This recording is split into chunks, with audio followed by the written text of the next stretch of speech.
strategic school waiver stuff yesterday, and again, we did not meet our 3% obligation. That was something that was agreed upon when that contract was granted to us. So I talked to Dr. Henry yesterday, and we do have to write a plan. We do have to write a plan and have to come up with a plan on how we're gonna fix this, okay? And when we come up with a plan on how we gotta fix this, not only do we have to have a plan, but we have to document that we're doing things to fix it, all right? So one thing I want to talk to you all about is our current halt time schedule, because now what we're gonna have to do is not gonna be right here on Thursdays.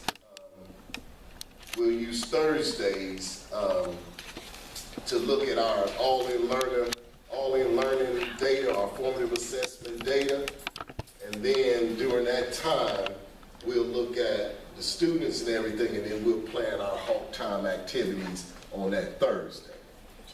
Okay? So on your all-in learning, if you're using that, it should be a real simple, easy process. You just throw it up. It'll give you your red, it'll give you your students. If you put it in Excel, it automatically separates your students. You got to look at your data, and then you got to come up with a plan. All right. On Fridays will still be common planning like it is now. Now, what we need to discuss, especially math, science, English, social studies, and not PE or CTE right now. But what we need to discuss, and what I was thinking, but I just want to talk to you all, if we do this on Thursday, plan on Friday, move halt time days to Monday. For everybody, for math, science, English, and social studies.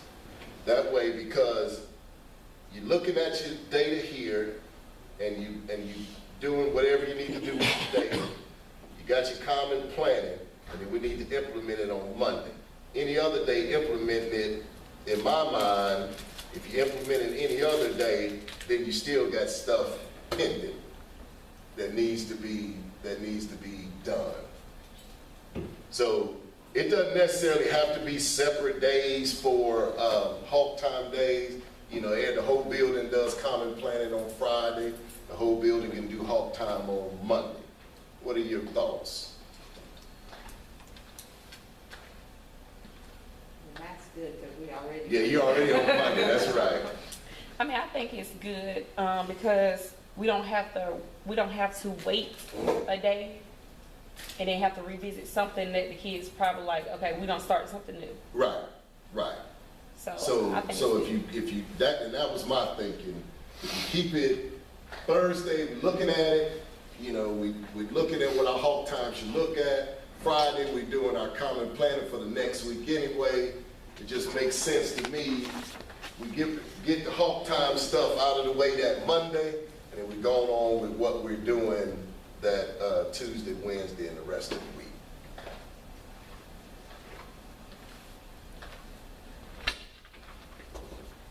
Excuse me. Yes, sir. Can I borrow Ms. Jackson for 1 minute? Yes, sir. So, everybody good with that? now when would this start?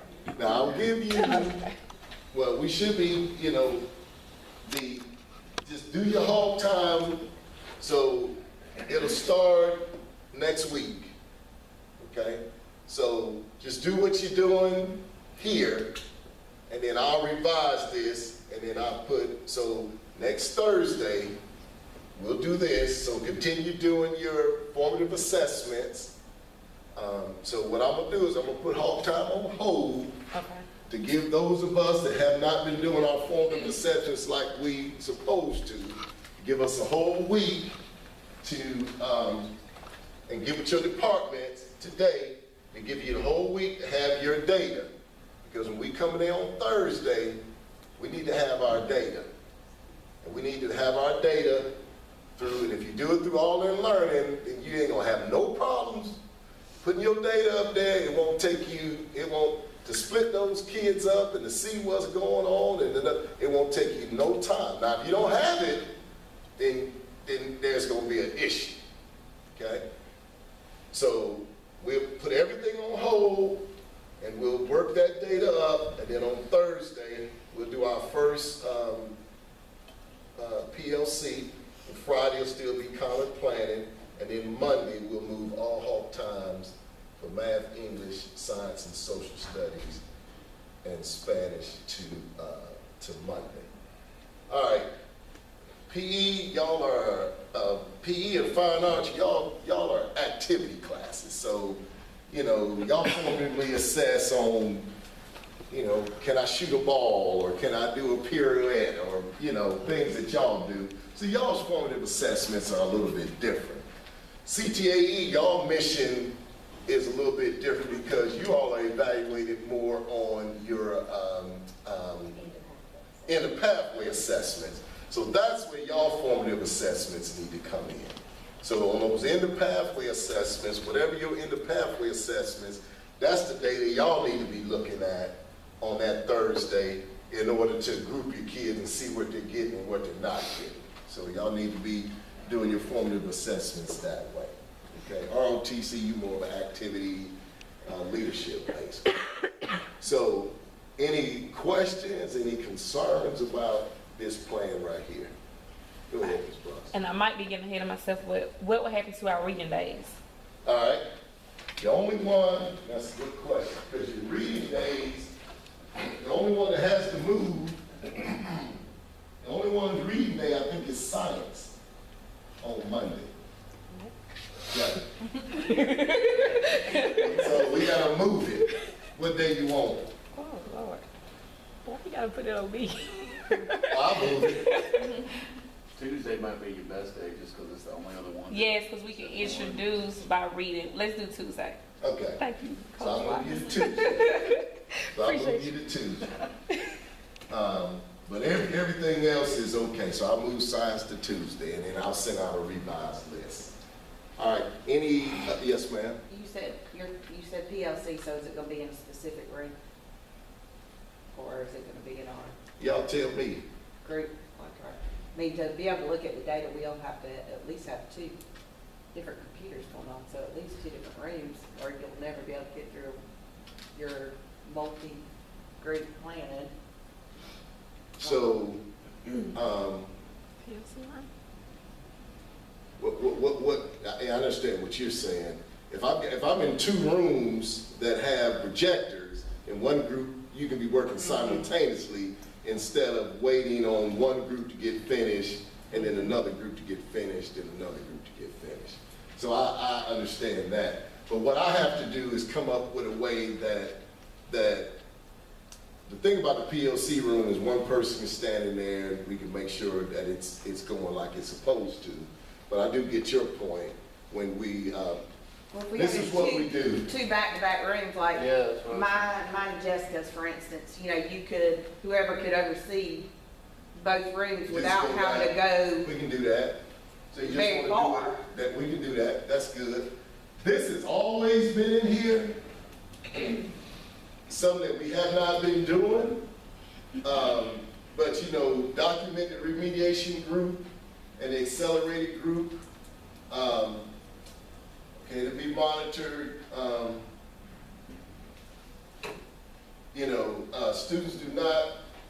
Students who do not meet the standard on the common assessment will be placed in a teacher-led remediation group. We know that. Students who meet. So this is kind of a definition of what the group should look like. That's always been there. All right. So that's kind of give you a guide of what the groups should look like. So you got your accelerated group. You got the group that some of the kids might be getting it.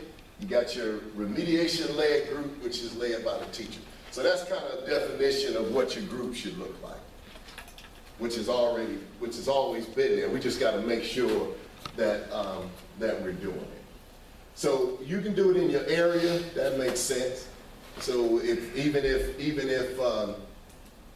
like you said, in your case, if you got algebra 1 going in one room and geometry going in the next room, your geometry people don't have to be held up waiting on your algebra people to get finished. And if somebody jumps back and forth, they can just go back and forth. Yeah, there's only one person that'll. Right.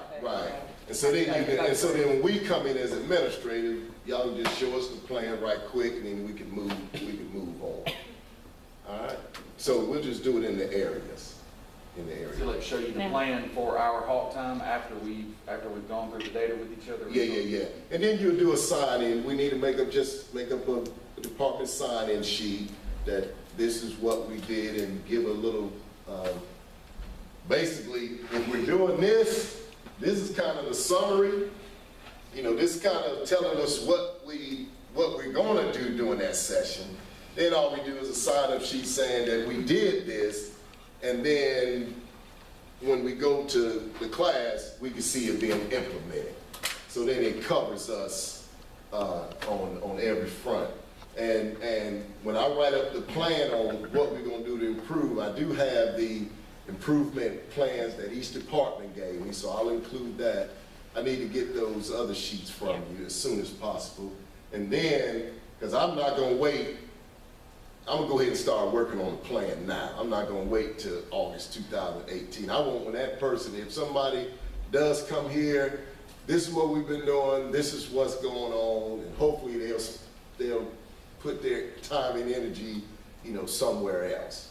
So that's kind of my plan. Any other questions or suggestions? I have a regular question.